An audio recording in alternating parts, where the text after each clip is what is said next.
Hello everyone, today you have joined the DT Creative Elk YouTube channel. How do you stop apps from opening on startup in Windows 11 and 10? If you find this guide useful, then please consider subscribing and liking the video. It's super useful to go and do this, because if you've got a lot of apps which open on startup, it can go and slow down the amount of time that it takes, and it just causes lag on startup as well. So what you need to do is come to the bottom of your computer. You can go and right-click on the bar and you can click on Task Manager or click on Search and type in Task Manager. As well, wait for it to go and open up. Come over to the left and you may need to click on these three lines to expand the navigation, and on the left go and select Startup Apps.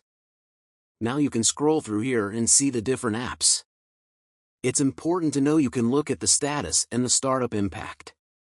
Of course, the status, if it says enabled, it means it starts on startup. If it's disabled, it's the opposite. It doesn't run on startup, and you can go and see the impact it has as well. So what you can do is go and find an app you want to go and stop starting up on startup.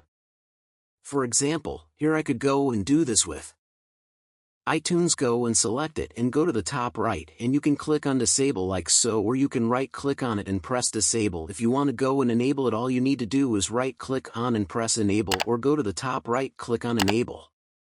It's that simple. If you found this useful, then leave a like.